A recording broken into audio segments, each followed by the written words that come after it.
السلام علیکم ویورز، بسم اللہ الرحمن الرحیم۔ آج کی ویڈیو میں ہم جماعت ہشتم کے لیے مضمون سیلاب کی تباہ کاریاں پڑھ رہے ہیں۔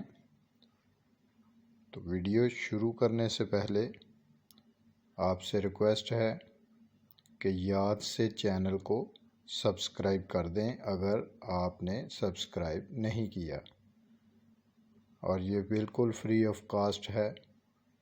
بیل آئیکن کے بٹن کو پریس کر دیں تاکہ ہر نئی آنے والی ویڈیو جو ہے وہ بآسانی آپ تک پہنچ سکے۔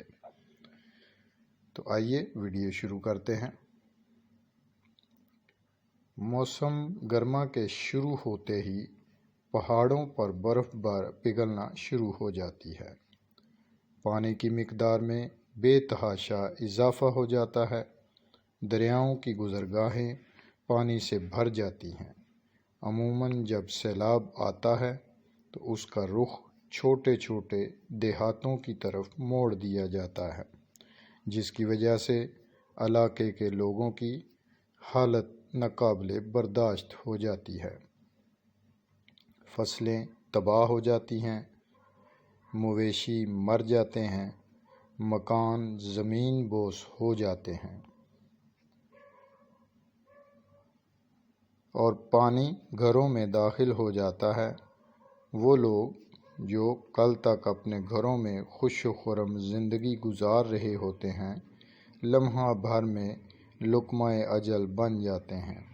سیلاب سے ریل کی پٹریاں اکھڑ جاتی ہیں، سڑکوں میں بڑے بڑے شگاف پڑ جاتے ہیں، ریل گاڑیوں اور بسوں کی آمد و رفت کا سلسلہ بھی معطل ہو جاتا ہے۔ شہروں میں دیہات سے آنے والی خوراک کی رسد بھی بند ہو جاتی ہے۔ سیلاب سے متاثرہ علاقہ رہائش کے لیے غیر موزوں ہو جاتا ہے۔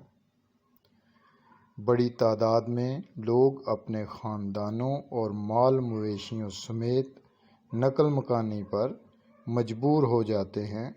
اس نقل مکانی کی وجہ سے اس علاقے میں آبادی کا تناسب بگڑ جاتا ہے اور وہاں کے مکینوں کے لیے بے شمار مسائل پیدا ہو جاتے ہیں۔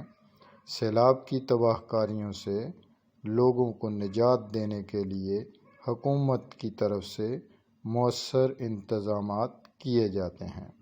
اس سلسلے میں ہمارے فوجی جوان بہترین خدمات سر انجام دیتے ہیں۔ یہ نوجوان اپنے کندھوں اور کشتیوں پر سیلاب زدہ افراد کو محفوظ مقامات پر پہنچاتے ہیں